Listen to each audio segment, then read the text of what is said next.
नमस्कार प्रिय विद्यार्थियों, मैं पीके सर उपस्थित हूं आज एक नई वीडियो के साथ। आज की वीडियो हिंदी भाषा से संबंधित है।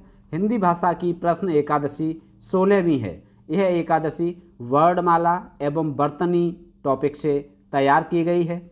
इस एकादशी में जो 11 महत्वपूर्ण प्रश्न लिए गए हैं वो विभिन्न परीक्षाओं जैसे UP TET, super TET, REET, UPSI आदि, टीजीटी, पीजीटी एवं अन्य विभिन्न प्रतियोगी परीक्षाओं के लिए बेहद उपयोगी है। आइए देखते हैं प्रश्न एकादशी का पहला प्रश्न। प्रश्न एकादशी का पहला प्रश्न है, किस स्वर का अनुनासिक रूप नहीं हो सकता है? पहले प्रश्न का डी विकल्प सही है। ओ अर्थात ओ का अनुनासिक रूप नहीं हो सकता है। ए, ऐ, औ इनका अनुनासिक रूप हो सकता है। अनुनासिक कहते किन्हें हैं ये भी जान लें। जिन स्वरों के उच्चारण में नाक और मुंह दोनों का उपयोग होता है, दोनों से श्वास वायु निकलती है, उन्हें अनुनासिक कहते हैं। इसके लिए इस तरह का चिन्ह प्रयुक्त होता है जिसे चंद्र बिंदु कहते हैं। हिंदी के सभी स्वरों को अनुनासिक बनाया जा सकता है लेकिन ओ को नहीं। यह अंग्रेजी का स्वर है। तो पहले प्रश्न का डी विकल्प सही है। आइए देखते हैं दूसरा प्रश्न। दूसरा प्रश्न है, अंग्रेजी के शब्दों में प्रयुक्त होने वाला स्वर है। अंग्रेजी के शब्दों में प्रयुक्त होने वाला स्वर है। दूसरे प्रश्न का भी डी विकल्प सही है। ओ ये हिंदी के स्वर हैं, हिंदी के शब्दों में प्रयुक्त होते हैं। ओ सिर्फ अंग्रेजी के शब्दों में प्रयुक्त होने वाला स्वर है। इसे आगत स्वर भी कहते हैं क्योंकि यह अंग्रेजी से आया है। कहाँ से आया है? अंग्रेजी से। अंग्रेजी भाषा में ओ स्वर था जिसे हिंदी भाषा ने अपना लिया। अंग्रेजी भाषा से हिंदी में आने के कारण इसे आगत स्वर कहते हैं। इसे शिशु स्वर भी कहते हैं। क्या? शिशु स्वर। शिशु स्वर भी कहा जाता है इसे। तो यह अंग्रेजी के शब्दों में ही प्रयुक्त होता है। जैसे डॉक्टर, यदि आप डॉक्टर लिखते हैं तो इस स्वर का अवश्य प्रयोग करें। यदि आपने यह स्वर प्रयुक्त नहीं किया तो आपका डॉक्टर लिखा हुआ अशुद्ध है व्याकरणिक रूप से। ऐसे ही कॉलेज, कुछ लोग कॉलेज लिख देते हैं इस तरह से। तो इस तरह से यदि कॉलेज लिख दिया तो ये अशुद्ध है। यहाँ पर आपको ये स्वर लगाना है जिसका उच्चारण ओ होता है। क्या होता है? ओ, कॉलेज।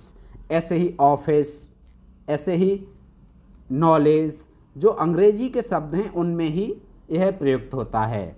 तो अंग्रेजी के शब्दों में प्रयुक्त होने वाला स्वर है ओ। दूसरे प्रश्न का डी विकल्प सही है। देखते हैं तीसरा प्रश्न।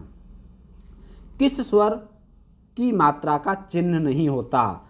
किस स्वर की मात्रा का चिन्ह नहीं होता? कौन से स्वर की मात्रा का चिन्ह नहीं होता है? अ, रे, ओ, इनमें से कोई नहीं। तो सभी स्वरों की मात्राओं का चिन्ह होता है। वो चिन्ह क्या होता है? अलग अलग। अ का कोई भी चिन्ह नहीं होता है। तीसरे प्रश्न का ए विकल्प सही है।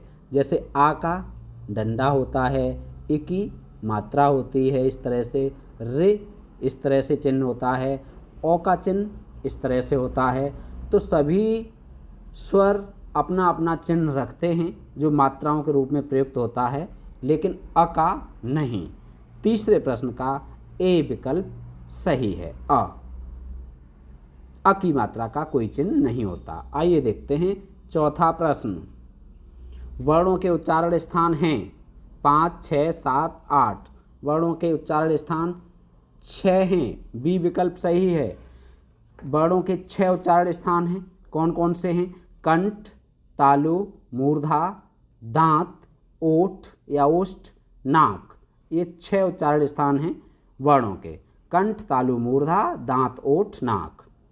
चौथे प्रश्न का बी विकल्प सही है। आइए देखते हैं पांचवा प्रश्न।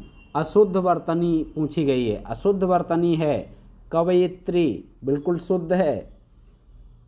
पूजनीय, ये भी बिल्कुल शुद्ध वर्तनी है। तिरपन, ये भी शुद्ध वर्तनी है। द्रौपदी अशुद्ध वर्तनी है।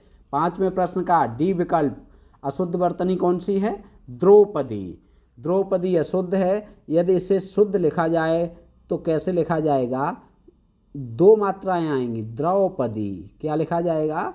द्रौपदी। ये शुद्ध होता है। तो पांचवें प्रश्न का डी विकल्प सही है। कवयित्री कवि का स्त्रीलिंग है।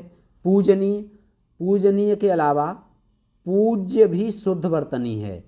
पूज्य कैसा है? शुद्ध है। यदि आप पूज्य या पूजनीय के अतिरिक्त पूज्यनीय लिखते हैं, जैसे आपने लिखा इस तरह से पूज्यनीय लिखा, जो अधिकांश लोग इसका प्रयोग करते हैं, ये अशुद्ध है, ऐसे नहीं लिखना है, ये अशुद्ध वर्तनी है। 53 ये शुद्ध वर्तनी है। 53 में भी 53 जो लिखते हैं वो अशुद्ध लिखते हैं, 53 नहीं होता है, क्या होता है? 53। तो 5वें प्रश्न का डी विकल्प सही है। आइए देखते हैं छठा प्रश्न। छठा प्रश्न, शुद्ध वर्तनी वाला शब्द चयन करें। प्रफुल्लित अशुद्ध वर्तनी, पुनारचना शुद्ध वर्तनी, साम्यता अशुद्ध, सौंदर्यता अशुद्ध। शुद्ध वर्तनी वाला शब्द पुनारचना है। ये डॉक्टर वासुदेव नंदन प्रसाद ने पुनारचना शुद्ध माना है। और प्रफुल्लित अशुद्ध है। प्रफुल्लित के स्थान पर क्या होता है? प्रफुल्ल, प्रफुल्ल। ऐसे ही साम्यता के स्थान पर समता या साम्य, क्या होता है? शुद्ध साम्यता नहीं लगेगा। ऐसे ही सौंदर्यता के स्थान पर शुद्ध वर्तनी होती है सौंदर्य या सुंदरता। सुंदरता या सौंदर्य तो शुद्ध वर्तनी है, लेकिन सौंदर्यता ये अशुद्ध वर्तनी है, ता नहीं आएगा। छठे प्रश्न का बी विकल्प सही है।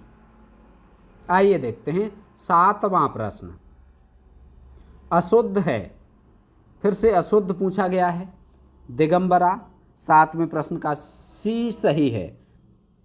अशुद्ध क्या है? पिशाचिनी। दिगंबरा शुद्ध वर्तनी है। भुजंगी भी शुद्ध शब्द है, व्याकरणिक रूप से विहंगी भी शुद्ध है। और अशुद्ध क्या है? पिशाचिनी। पिशाचिनी अशुद्ध है और इसका शुद्ध रूप होता है पिशाची। क्या होता है? पिशाची शुद्ध रूप होता है, पिशाचिनी नहीं। ठीक है, तो क्या है? पिशाची। 7वें प्रश्न का सी विकल्प सही है। आइए देखते हैं 8वां प्रश्न। 8वां प्रश्न, अशुद्ध है यशलाभ, निरोग, दुर्वस्था, उज्ज्वल। यहाँ उज्ज्वल लिखने में थोड़ा सा इस तरह से होना चाहिए, या इसे इस तरह से लिखने वाले भैया से छोटी सी गलती हो गई है। उज्ज्वल इस तरह से लिखा जाना चाहिए था। तो अशुद्ध पूछा गया है, उज्ज्वल इस रूप में लिखा जाएगा, ये सही है। निरोग ये शुद्ध वर्तनी है। दुर्वस्था ये भी शुद्ध वर्तनी है। तो अशुद्ध वर्तनी क्या है? अशुद्ध वर्तनी है यशलाभ। क्या? यशलाभ। यशलाभ के स्थान पर यशोलाभ होना चाहिए। क्या होना चाहिए? यशोलाभ। इस तरह से लिखा जाना चाहिए, यशोलाभ। 8वें प्रश्न का ए विकल्प सही है। आइए देखते हैं 9वां प्रश्न। 9वां प्रश्न फिर से शुद्ध वर्तनी वाला शब्द पूछा गया है। शुद्ध वर्तनी वाला शब्द है, कौन सा है? कंगना, दांत, सांकल, छटांक। 9वें प्रश्न का डी विकल्प सही है। छटांक शुद्ध वर्तनी वाला शब्द है। कंगना इस तरह से, दांत इस तरह से और सांकल इस तरह से लिखा जाएगा। ये तीनों अशुद्ध वर्तनी वाले हैं। आइए देखते हैं 10वां प्रश्न। 10वां प्रश्न है, अशुद्ध है। अशुद्ध है, अशुद्ध पूछा गया है। 4 विकल्प दिए गए हैं, जिनमें से 3 शुद्ध हैं, 1 अशुद्ध है। अहल्या बिल्कुल शुद्ध वर्तनी का शब्द है, ये सही लिखा है। आर्शीवाद यही अशुद्ध है, बी विकल्प 10 का सही है। प्रामाणिक शुद्ध है, प्रामाणिक नहीं होना चाहिए, प्रामाणिक होता है। एक प्रत्यय लगा है, एक प्रत्यय जिस शब्द में लगता है, प्रमाण में एक लगा है, एक प्रत्यय लगता है, तो उस शब्द का पहला जो अक्षर होता है उसकी मात्रा दीर्घ हो जाती है। और संन्यास यह भी शुद्ध वर्तनी है। देखें ध्यान से, संन्यास बहुत पूछा जाता है। संन्यास में ऊपर बिंदी भी आएगी और आधा न भी आएगा, तब संन्यास आएगा। शुद्ध वर्तनी है ये संन्यास।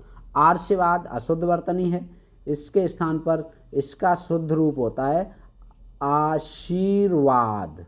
आशीर्वाद व पे रौड़ेगा। तो 10वें प्रश्न का बी विकल्प सही है। आइए देखते हैं 11वां प्रश्न।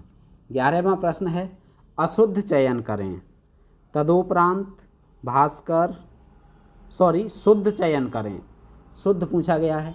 तदोपरांत भास्कर, यावज्जीवन, दिवारात्र। तो इसमें शुद्ध पूछा गया है, इसका मतलब 3 अशुद्ध हैं, 1 शुद्ध है। तो शुद्ध कौन सा है? 11वें प्रश्न का सी विकल्प सही है। यावज्जीवन ये वर्तनी शुद्ध है, यावज्जीवन। तदुपरांत अशुद्ध है, इसके स्थान पर तदुपरांत होना चाहिए। क्या होना चाहिए? तदुपरांत। शुद्ध वर्तनी होती है तदुपरांत। ऐसे ही भास्कर, भास्कर में दंत्य स बनना चाहिए, बनाया जाना चाहिए। और दिवारात्र यह भी अशुद्ध वर्तनी है। दिवारात्र का शुद्ध रूप होता है दिवारात्र,